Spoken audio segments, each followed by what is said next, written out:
Pemerintah akhirnya melakukan pembongkaran pagar laut sepanjang 30 km yang membentang di pantai utara Tangerang, Banten. Selain melibatkan TNI Angkatan Laut, pembongkaran juga dibantu oleh kelompok nelayan. Menteri Kelautan dan Perikanan Sakti Wahyu Trenggono menyebut pemerintah menyelidiki pihak yang memasang pagar laut. Selain itu juga menyelidiki mengenai adanya sertifikat hak milik dan hak guna bangunan di area dipagari tersebut. Sementara proses pidananya diserahkan ke kepolisian. Dengan Menteri ATR tentu kita akan melakukan penelitian atau penyelidikan. Kan kemarin ada 2 orang yang mengaku ya dari kelompok nelayan Pantura yang sudah disidik, tapi kan belum memenuhi unsur gitu loh. Artinya hukum karena kewenangan kita di administratif ya. Nanti kalau hukum itu adanya di kepolisian. Oke, nah, baik. ya gitu. Beda ya? Agak beda. Administratif denda. Administratif itu di kita. Kalau yang misalnya kaitannya dengan soal pidana atau hukum yang lain sesuai dengan pasal 49B Undang-Undang Cipta Kerja nanti ke Kapolri. Oke. Menteri Koordinator Bidang Infrastruktur dan Kewilayahan Agus Harimurti Yudhoyono mengakui adanya penerbitan sertifikat hak guna bangunan dan sertifikat hak milik di area pagar laut Tangerang, Banten. Menurut AHY, SHM dan HGB telah terbit sejak 2023. AHY meminta publik sabar menunggu hasil investigasi termasuk soal keterkaitan kelompok konglomerat dengan pembangunan pagar laut. Ketika itu saya tidak mendapat laporan apa-apa. Ya, sekali lagi yang kita ketahui ternyata itu sudah ada HGB-nya yang kita sedang kita investigasi. Sedang diinvestigasi oleh Kementerian ATR BPN. Ada keterkaitan dari pemilik HGB ini, ternyata dia satu grup sama Aguan Group, itu benar atau enggak sih? Ya, nanti kita tunggu hasilnya ya. Kita tunggu hasilnya. Saya juga akan ikuti terus apa yang sedang dilakukan oleh teman-teman di ATR BPN. DPR juga ikut merespon adanya SHM dan HGB di area pagar laut. Ketua Komisi 4 DPR Siti Hediati Haryadi Titik Soeharto menegaskan area laut bukan milik perorangan atau pribadi. Karena itu pembuatan sertifikat hak milik dan hak guna bangunan di area laut adalah melanggar hukum. DPR meminta keberadaan SHM dan HGB di area laut ditertibkan. Karena laut ini bukan milik perorangan atau milik korporasi. Ini adalah milik kita semua. Jadi yang melanggar hukum, mengkapling-kaplingkan tanpa izin, tentunya kami dari DPR, terutama Komisi 4, meminta untuk ini segera diselesaikan dan ditertibkan. Selain membongkar pagar laut, pemasangnya tetap harus diselidiki dan bertanggung jawab secara hukum. Pemerintah menargetkan pembongkaran tuntas dalam 10 hari. Tim Liputan, Kompas TV.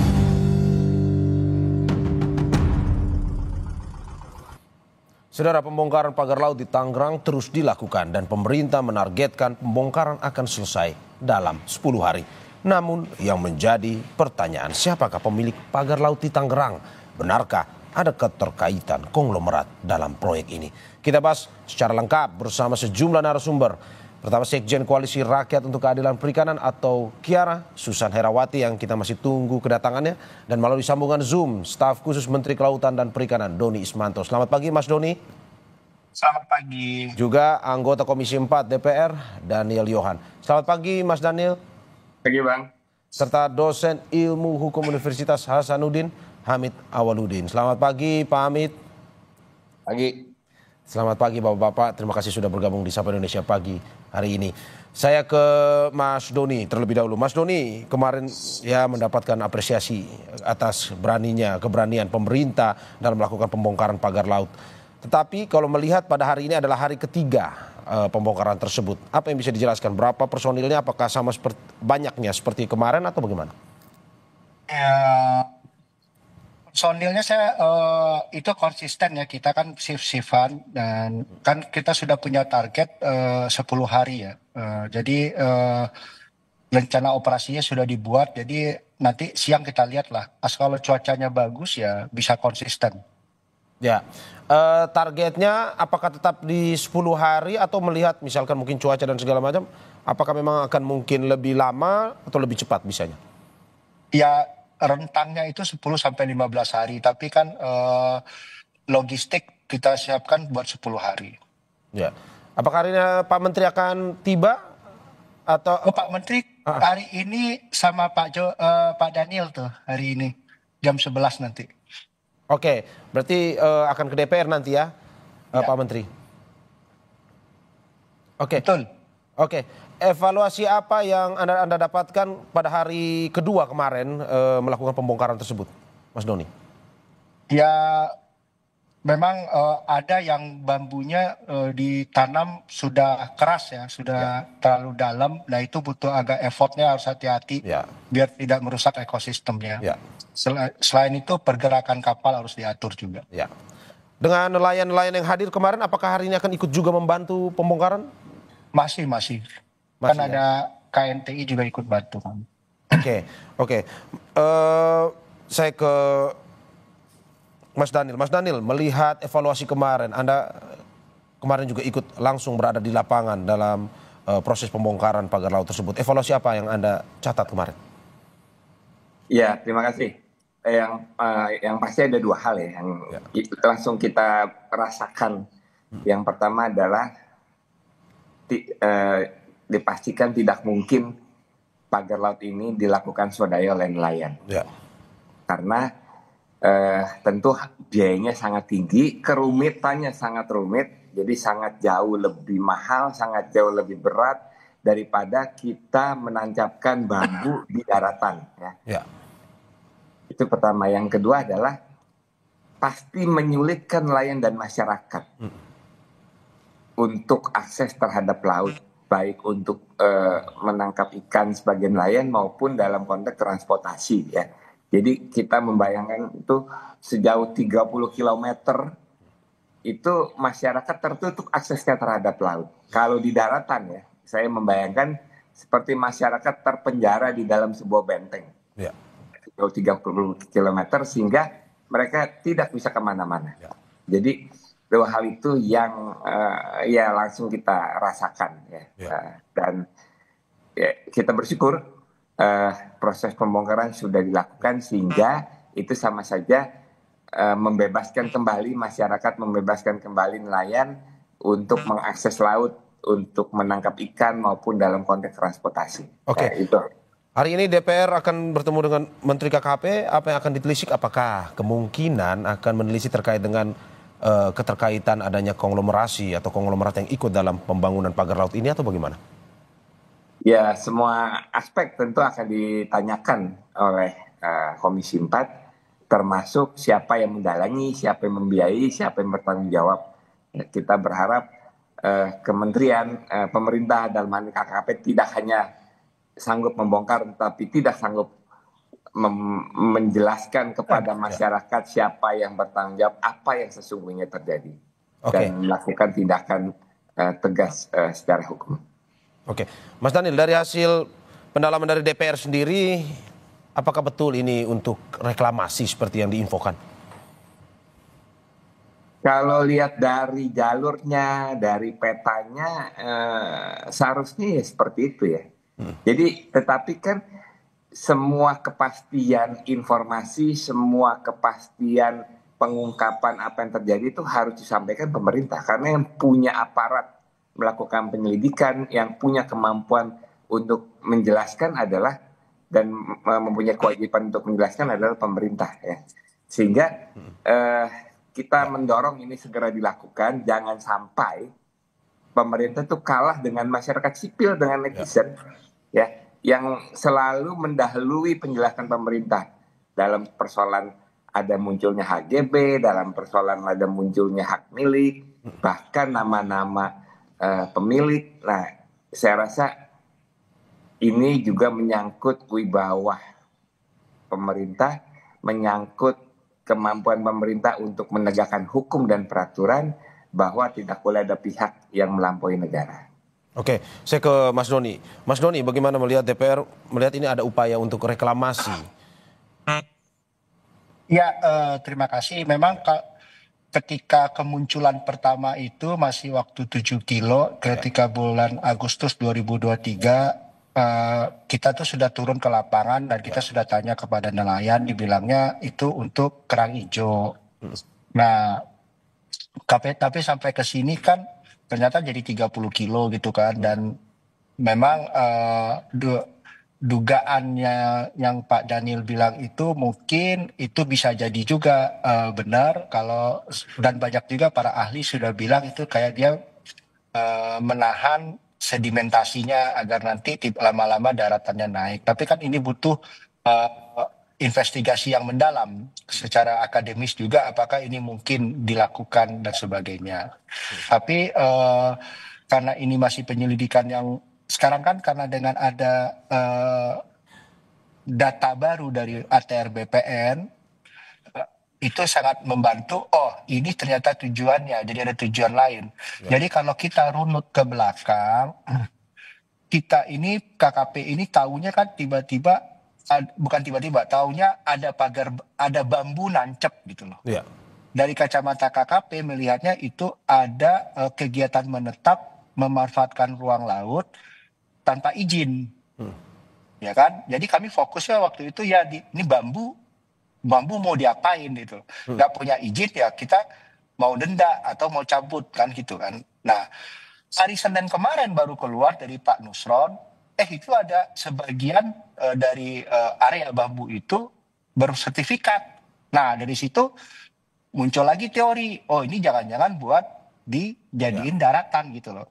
Nah, ini juga menguatkan dugaan kenapa ketika siapapun yang membuat bambu ini, dia seperti itu, dia merasa memiliki dokumen ternyata kan, ya, karena dia merasa memiliki dokumen dan dia merasa punya legalitas, dia lakukan itu. Ini saya bicara setelah muncul statementnya Pak Nusron ya, jadi saya juga memakai analisa saintifik aja. Oh ya seperti ini. Karena dari awal kita menduga ini bambu buat apa? Apa untuk memang buat, karena ada yang ngaku buat budidaya kerang hijau dan sebagainya. Nah, data yang diungkap Pak Nusron ya, oh ternyata orang ini berani seperti ini ya karena dia merasa punya dokumen gitu loh. Nah, makanya ini pintu masuk paling enak untuk penyelidikan ini adalah kita dari bukti-bukti di tempatnya Pak Nusron, karena di situ kan jelas tuh semuanya. Makanya kita lagi nunggu nih, kemudian Pak Nusron bilang dia lagi melakukan penyelidikan di internal. Nah, dari situ kita akan mungkin ini sudah karena kami sanksinya administratif, wah ini harus dibawa ke, mungkin nanti bisa dibawa ke aparat penegak hukum lainnya, dalam hal ini kepolisian, karena mungkin ada unsur pidana dan sebagainya, bukan lagi masalah administratif gitu loh. Ya, Mas Doni, apakah di awal ketika KP turun itu tidak menaruh curiga karena kan 7 km dengan pagar bambu yang begitu besar hanya untuk budidaya kerang hijau, apalagi sampai saat ini hingga 30 km?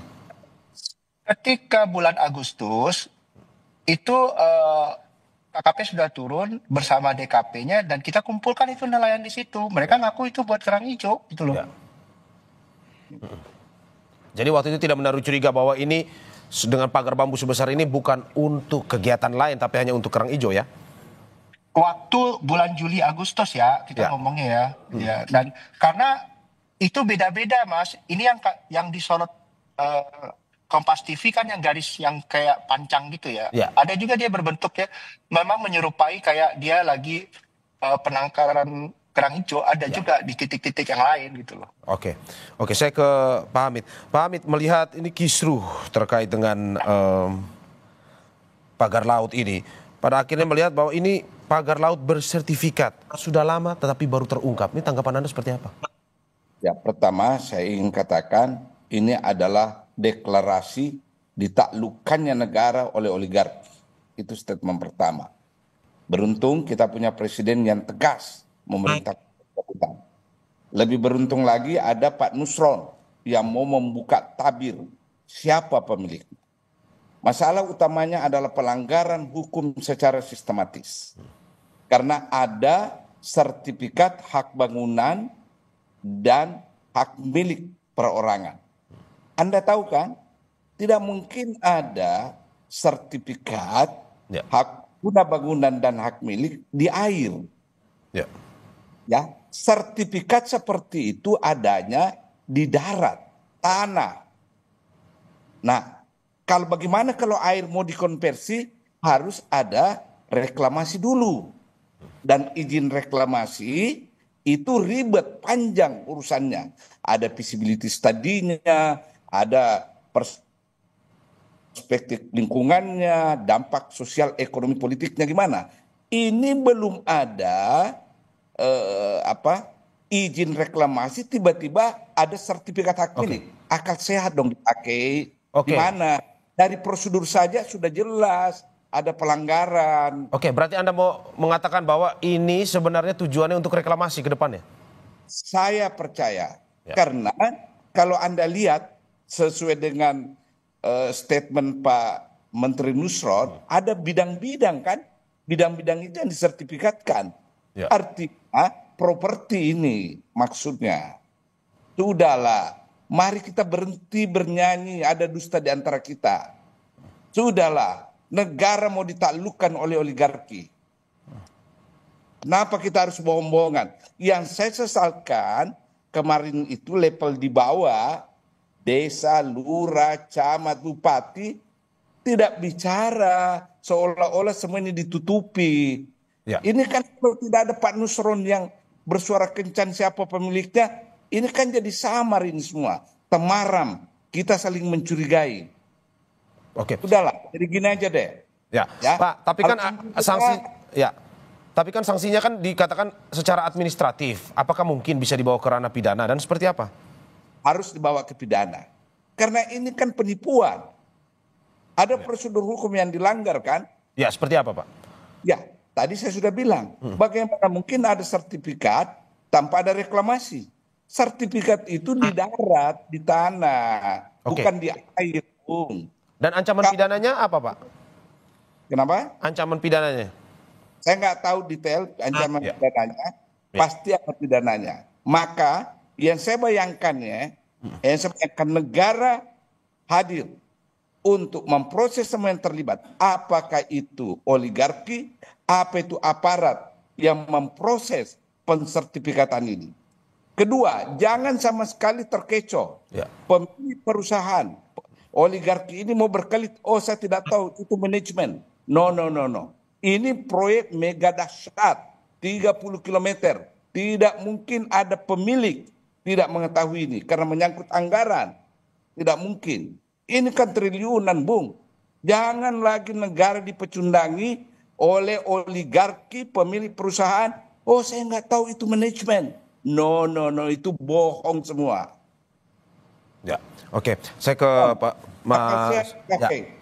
Saya ke Mas Daniel. Mas Daniel melihat bahwa ini seperti yang dikatakan oleh Pak Hamid, di atas laut tidak boleh sebenarnya ada. Ini pun ada aturan di aturan Mahkamah Konstitusi bahwa tidak ada pemberian hak milik penguasaan tanah itu kepada siapapun, terutama di atas laut. Ini DPR melihatnya seperti apa ini ke depan? Ya, meskipun masyarakat pesimis ya dalam pengertian apakah ini menjadi kasus yang berulang kali tidak terungkap secara tuntas dan tidak diatasi secara final ya.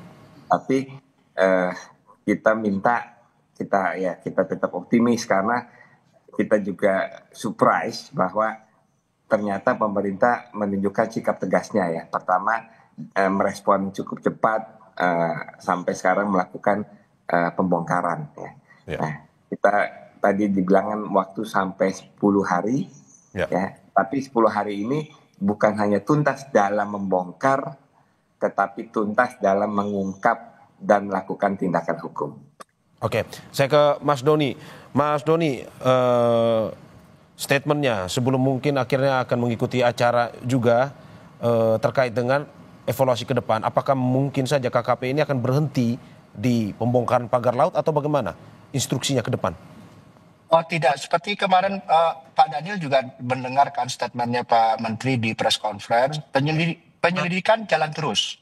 Ya, apalagi sekarang dengan ada Pak dukungan juga dari ATR BPN dengan mereka menyelidik. Tapi saya tadi dari Pak Hamid itu sangat benar sekali.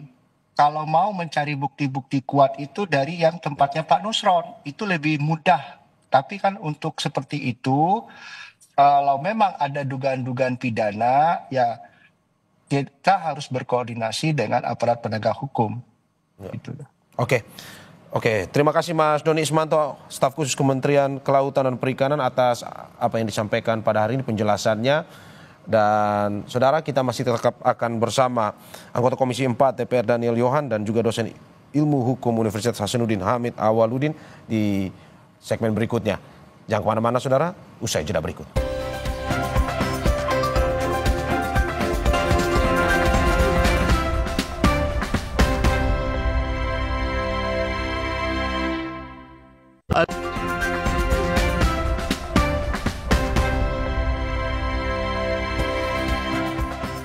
Terima kasih masih di Sapa Indonesia Pagi bersama saya Mario Sarong dan dua narasumber saya, anggota Komisi 4 DPR Daniel Johan dan dosen Ilmu Hukum Universitas Hasanuddin Hamid Awaludin, dan juga kita sudah kedatangan Sekjen Koalisi Rakyat untuk Keadilan Perikanan atau KIARA, Susan Herawati. Selamat pagi Mbak Susan, terima kasih sudah hadir.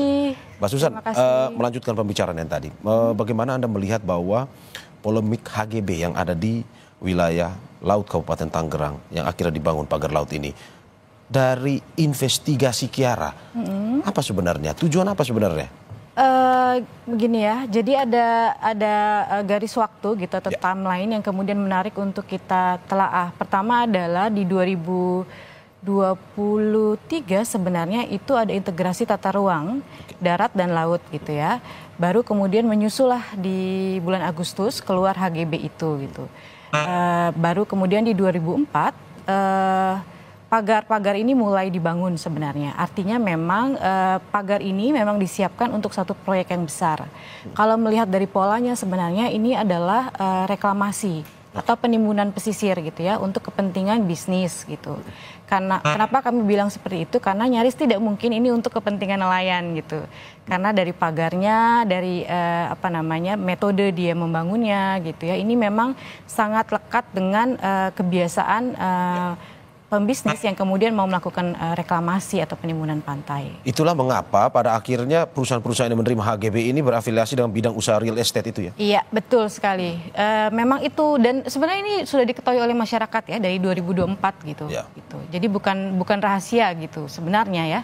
Dan menariknya adalah dari proses itu kalau kita lihat kan HGB di perairan keluar itu aja sudah satu barang yang aneh gitu ya. Karena di perairan itu tidak bisa sebenarnya. Betul. Gitu, karena itu bertentangan dengan putusan Mahkamah Konstitusi nomor 3 tahun 2010 gitu. Ya. Oke, kalau dari KIARA melihat sendiri bahwa apakah memang sebenarnya awalnya itu apakah memang untuk, dalam arti tadi penjelasan KKP pada saat masih 7 km untuk keperluan penangkaran kerang hijau, ataukah memang dari awal memang sudah disiapkan untuk ini? Ini diskusi yang menarik. Kalau kemudian narasi yang dibangun kan banyak ya, ada abrasi, ada kerang gitu ya. Setahu dan sepengalaman kami ini bukan begini metodenya gitu. Jadi pagar ini sebenarnya buat apa? Itu yang jadi pertanyaan. Karena kalau orang yang melakukan budidaya kerang itu nggak butuh pagar seperti itu sebenarnya. Apalagi panjang sampai 30 kilo ya. Kemudian yang menariknya adalah sebenarnya kan kalau kita lihat dari atas itu dia ada kotak-kotak kan gitu. Nah ini yang sebenarnya jadi pertanyaan, itu buat apa kotak-kotaknya? Apakah mungkin ini untuk mengukur sebenarnya bidang perairan gitu ya, untuk mempermudah nanti kalau kemudian memang pasir itu mulai masuk gitu. Anda melihat juga tidak pernah ada niat untuk restorasi pemulihan laut? Ini ya sebenarnya kalau restorasi bukan begini juga metodenya gitu. Karena kalau dilihat material pagarnya itu kan sebenarnya ada pemberat di bagian bawah. Gitu, dan itu sak-sak pasir yang kemudian ditanam, dan itu sebenarnya yang paling sulit sekarang untuk dicabut, untuk ditarik gitu ya keluar gitu. Itu yang sangat melelahkan buat kawan-kawan yang hari ini membongkar pasti. Gitu. Oke, kalau melihat ada HGB, tadi Anda melihat ada sesuatu yang aneh. Kong kali kong atau bukan sebenarnya? Sudah pasti iya gitu. Ini HGB yang keluar 100 hektar ya. Kalau kita lihat artinya bukan panjang yang atau lebar yang sedikit, tapi menariknya kalau temuan KIARA sebenarnya persil tanah di area tersebut itu melampaui apa yang disebut oleh Menteri ATR. Jadi Menteri ATR mengatakan ada 100 hektar, tapi sebenarnya temuan KIARA itu ada 515 hektar. Artinya ATR BPN seharusnya membongkar lagi 415 persil tanah atau hektar gitu ya, yang kemudian kita harus tahu sebenarnya ini punya siapa HGB-nya. Ini yang belum diungkap oleh Bapak Nusron gitu. Oke, Mbak, ini sejalan dengan pernyataan Pak Hamid tadi yang mengatakan bahwa negara dalam tanda kutip tunduk terhadap oligarki? Bisa dikatakan iya gitu ya, karena payung dari semua carut-marut ini adalah Undang-Undang Cipta Kerja. Oke. Gitu. Oke Mbak, ini tapi ada beberapa pernyataan bahwa Menteri ATR sendiri, yang baik yang sekarang maupun yang dulu, Pak Hadi Cahyanto mengatakan bahwa dia tidak mengetahui, kita lihat tunggu saja, tetapi aturan untuk mendapatkan hak atas tanah tersebut harus melewati 3 tingkatan. Ini saya baca, yaitu Menteri, Kepala Kantor Wilayah, dan Kepala Kantor Pertanahan. Menurut Anda, menterinya tahu atau tidak sebenarnya? Kalau dibilang tidak tahu harusnya aneh ya, gitu. Harusnya aneh? Harusnya aneh, harusnya ditahu lah, nggak mungkin nggak tahu. Pertama adalah gini, ada pola yang menarik dalam pelepasan HGB gitu ya. Kantor-kantor pertanahan ini mengeluarkan HGB atau persil tanah itu selalu di bawah 2 hektar. Artinya memang kewenangannya ada di kantor pertanahan itu, gitu. Dan kalau kemudian dikatakan tidak tahu, tidak mungkin, karena kan kita ada satu data besar ya, big data yang harusnya ATR BPN punya. Karena itu juga bisa kok diakses di big gitu ya, di bumi misalkan, itu bisa diakses. Artinya nggak mungkin ATR BPN nggak tahu. Gitu. Termasuk aneh juga kalau misalkan Agus Harimurti Yudhoyono mengatakan bahwa dia tidak tahu. Itu aneh, atau mungkin ada yang tidak melapor ya. Oke. Saya ke Pak Daniel. Pak Daniel, ini melihat ada beberapa menteri yang mengatakan bahwa saya tidak tahu. KKP pun bilang baru tahu dari Pak Menteri Nusron Wahid terkait dengan HGB ini. Dalam arti bahwa ini yang akan DPR gali, bahwa kok bisa ada koordinasi yang tidak lengkap antara satu kementerian dan kementerian lain, dan juga ini kan sebuah proyek besar, masa tidak tahu? Ya tentu Pak Menteri nanti akan menjelaskan ya.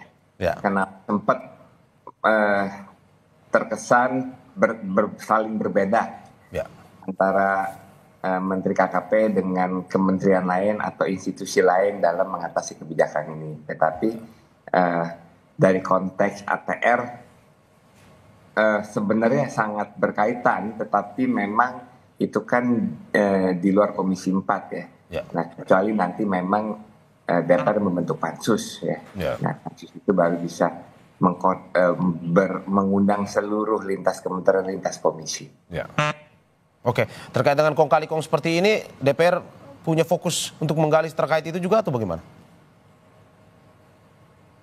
Tentu, tetapi kan memang kita saat ini akan fokus mendorong memastikan kementerian mitra kami, KKP, kehutanan, harusnya juga lingkungan hidup, tetapi lingkungan hidup sudah ke-12, itu mempunyai tanggung jawab besar untuk mengungkap dan menjelaskan apa yang terjadi.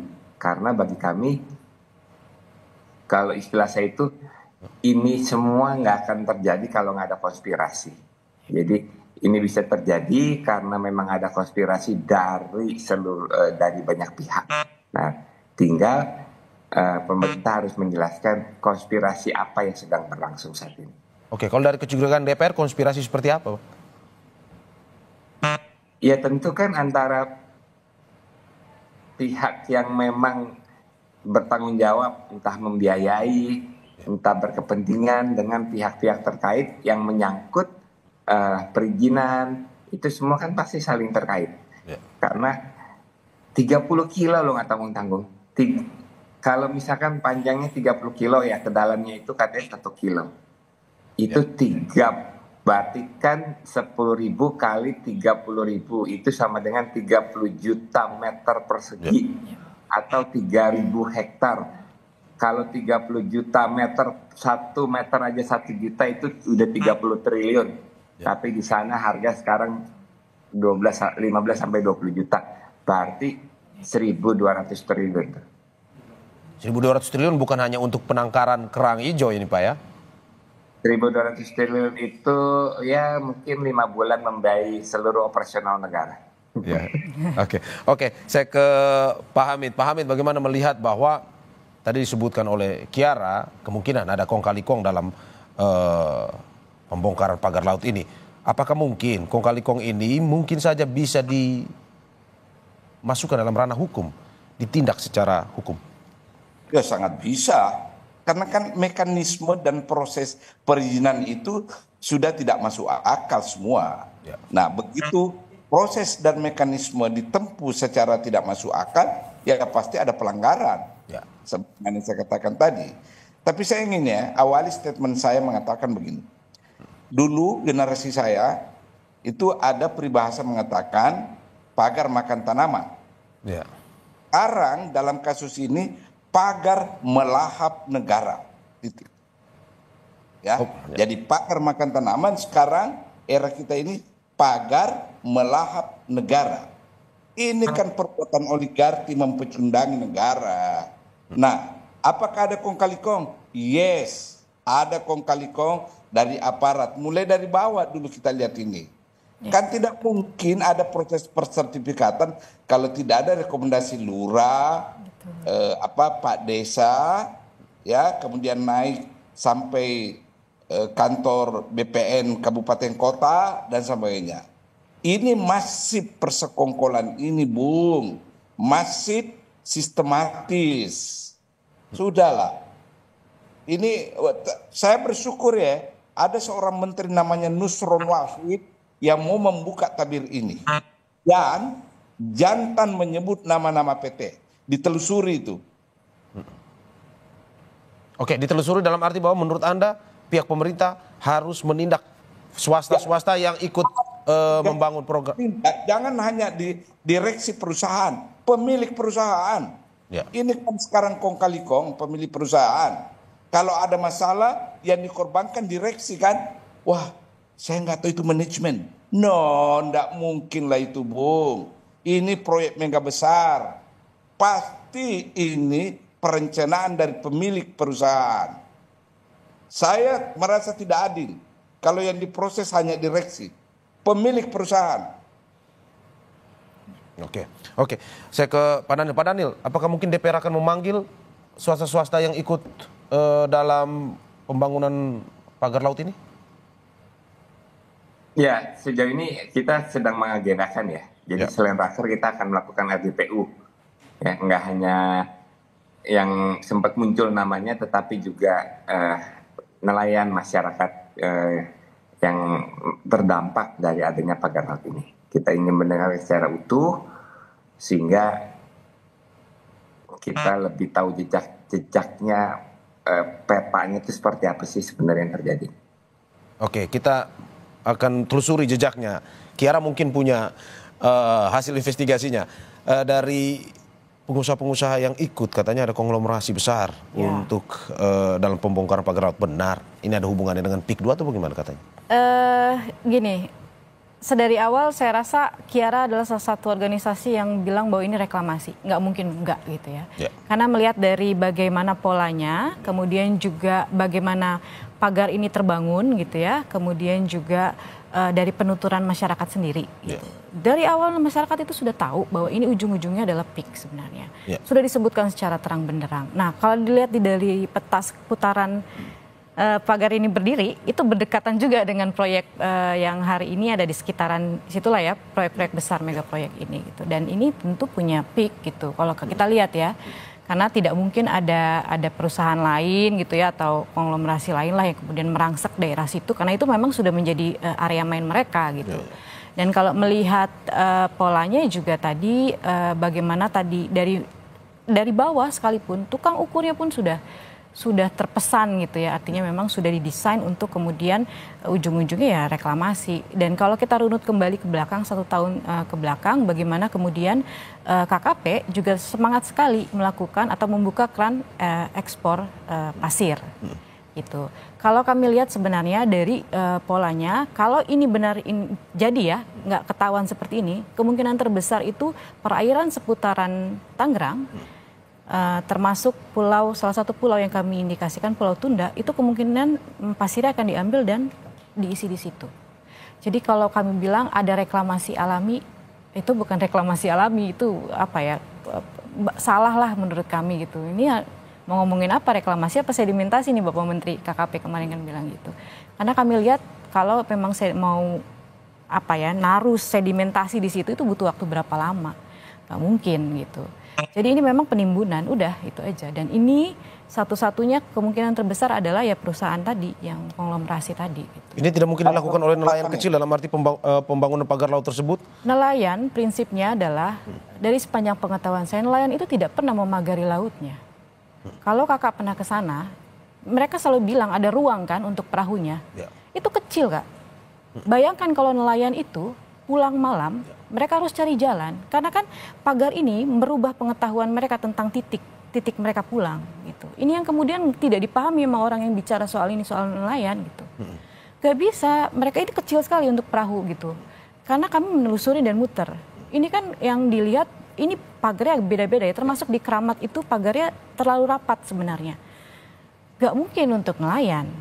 Kalau breakwater bukan begini juga gitu. Memang bambu mungkin ya, tapi tadi dia basis analisisnya apa gitu, risetnya apa gitu untuk kemudian memutuskan bahwa memang pagar ini untuk breakwater.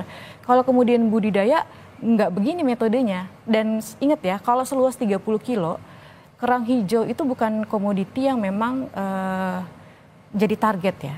Gitu. Kalau tambak, mau dorong tambak apa gitu. Itu yang menjadi pertanyaan. Kalau misalkan pada akhirnya tidak ada kejadian ini, tidak ada polemik ini, wilayah mana saja yang mungkin tadi Kiara sebutkan akan menjadi proyek dalam tanda kutip reklamasi nantinya? Yang pasti 6 kecamatan itu ya, 6 kecamatan dan kalau kita lihat sebenarnya kemungkinan terbesar itu ya dia akan luas ke samping juga, dan juga yang paling kami takutkan adalah kalau ujungnya reklamasi ini perairan sekitaran Jawa Barat ya, termasuk Tangerang, ya Banten, kemudian Pulau Tunda itu menjadi salah satu pemasok untuk pasirnya. Jadi kerusakannya akan berganda, baik itu yang ditimbun maupun yang diambil pasirnya. Gitu. Jadi akan ada banyak ribuan orang yang akan kehilangan profesinya. Sebenarnya paling menakutkan bagi nelayan itu sederhana kok. Mereka tuh takut nggak bisa melaut. Dengan dipagar aja itu mereka pasti pusing banget. Gitu. Oke, dengan reklamasi ini akan membatasi gerak nelayan atau kan pasti mematikan mata pencarian? Saya sampaikan bahwa saya menjadi saksi bagaimana kawan-kawan saya di pesisir itu beralih profesi gara-gara mega proyek seperti ini. Ada alih profesi? Banyak. Marunda Kepu. Yang kemarin ribut soal reklamasi 17 pulau, Pulau G. Itu banyak loh, ketika Pulau G itu terbangun, banyak kawan-kawan kami yang kemudian alih profesi jadi buruh sawit. Gitu. Apa negara pernah memikirkan, apakah konglomerasi itu pernah memikirkan, apakah pemangku kebijakan pernah memikirkan alih profesi ini? Enggak gitu, karena bagi mereka ya tadi dia, bagaimana melegalkan proyek-proyek ini. Dan ingat, kasus keluarnya HGB seperti ini, ataupun SHM yang bermasalah, bukan terjadi di Tangerang. Bukan hanya terjadi di sini, tapi aku rasa ini jadi tugasnya Pak Nusron ya untuk kemudian mengecek semua HGB yang ada di pesisir. Jangan-jangan banyak, karena di Pulau Pari misalkan, bagaimana perusahaan itu bisa memiliki 90% pulau gitu. Dan ada izin reklamasi yang kemudian dikeluarkan oleh KKP juga gitu. Itu yang menakutkan. Saya ke Pak Daniel. Pak Daniel, bagaimana melihat ini? Ini destruktif sekali apa yang akan dilakukan kalau dari penjelasan Kiara. Mungkin saja kita akan kehilangan nelayan. Komisi 4 mungkin sudah tidak akan ada ini lagi audiensi dengan nelayan, terutama di wilayah Jawa Barat seperti yang dijelaskan Kiara tadi. Ya, makanya ini menegaskan kembali bahwa tupoksi KKP didirikan pertama kali itu adalah untuk membela nelayan. Justru jangan malah keberadaan KKP itu memusnahkan nelayan. Nah, kita tentu ini harus kita ingatkan. Nah, bagaimana membela nelayan, tentu semua jalur penghidupan, hak penghidupan nelayan itu jangan lama-lama, jangan sedikit-sedikit terus menjadi habis. Gitu. Sehingga ini menjadi pintu masuk untuk menyelesaikan benar, nggak hanya di sini. Bahkan ini pengulangan metode yang sudah lama terjadi di Makassar misalnya. Nah, bahkan muncul selain di Jawa Timur, Surabaya, muncul lagi katanya udah ada HGB di Lampung, gitu. Nah, kalau kerusakannya ganda, kita khawatir sampai satu titik nanti yang sudah capek-capek dibangun musnah oleh bencana. Oke, Bang Daniel, ini apa sebenarnya usulan dari DPR sendiri pada akhirnya kepada KKP, mungkin juga kepada Kementerian ATR BPN, Pak Nusron, walaupun tidak selaras, tetapi apa usulan yang diberikan agar pada akhirnya mungkin saja ini kejadian-kejadian ini tidak hanya terjadi, ini yang baru satu ketahuan, tapi mungkin di daerah lain juga. Ya, jaga wibawa pemerintah, jaga kedaulatan negara, dan tunjukkan bahwa Indonesia adalah negara hukum. Ya. Sehingga bisa memberikan rasa keadilan bagi rakyatnya. Itu aja yang penting. Oke, Pak, ini sedikit terkait dengan pemanggilan Menteri KP pada hari ini. Apa saja akan digali dan jam berapa nantinya, Pak? Awalnya jam 10, tetapi karena ada rapat paripurna, segera langsung setelah rapat paripurna mungkin sekitar jam 11. Oke, poin-poin apa saja akan mungkin saja digali setelah kemarin pembongkaran di hari kedua? Ya, poin utama mengenai pagar laut ya. Tentu hal lain tentu bisa ditanyakan, tetapi fokus yang utama adalah pagar laut. Semua hal tentu anggota akan mempertanyakan. Oke. Ya, sehingga yaitu pemerintah jangan kalah dengan masyarakat sipil, dengan netizen canggih itu bisa membongkar. Apalagi media ini. Ya.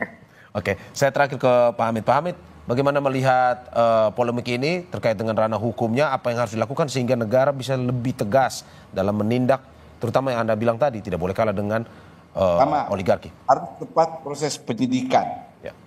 Yang terlibat. Yang saya khawatir kalau terlambat, begitu proses penyidikan terhadap direksi, kemudian aparat level bawah, pemilik perusahaan langsung sakit di Singapura. Ya. Untuk menghindari. Atau lari ke Pinang, atau lari kemana. Itu yang saya khawatirkan. Setelah itu minta suaka karena takut disidik di Indonesia. Nah, sekali lagi Bung, harus ada koordinasi dengan baik ini untuk mencari titik salah antara KKP dengan kantornya Pak Nusrat. Karena tadi ada penjelasan sebenarnya KKP sudah tahu sejak tahun lalu bulan Juli sudah ada 7 km. Ya. Nah, ini yang harus ditelusuri. Setelah dia tahu, masa mau dibodohi oleh orang yang mengklaim itu keran hijau. Itu sudah tidak masuk akal. Ini kan 7 km sudah panjang. Nah, itu harus ditelusuri. Kenapa tidak dilanjutkan investigasi pada saat diketahui ada 7 km patok? Ya. Yang kedua, secara teknis, data yang dari Pak Nusron tentang siapa-siapa yang terlibat itu harus segera diproses. Jangan didiamkan dengan istilah rapat koordinasi. Ya. Kan tidak ada data. Premnya ini kan jelas bahwa mereka memiliki hak sertifikat guna bangunan dan hak ini ya di air. Itu sudah pelanggaran. Ya. Di air. Apakah orang yang memproses dari bawah, desa, lurah, itu panggil semua. Ya. Hanya ini caranya memulihkan nama baik negara. Sekali lagi, negara tidak boleh dilahap oleh oligarki. Begitu negara kompromi dengan oligarki, saat itulah hukum tidak akan pernah tegak, wibawa pemerintah akan hilang. Oke. Negara tidak boleh dilahap oleh oligarki. Terima kasih Bapak-bapak, Ibu-ibu atas apa yang disampaikan. Sekjen Koalisi Rakyat untuk Keadilan Perikanan atau Kiara, Susan Herawati. Terima kasih Mbak. Terima kasih. Terima kasih anggota Komisi 4 DPR Daniel Yohan. Terima kasih Mas Daniel. Dan terima kasih dosen Ilmu Hukum Universitas Hasanuddin Pak Hamid Awaludin. Semoga sehat selalu.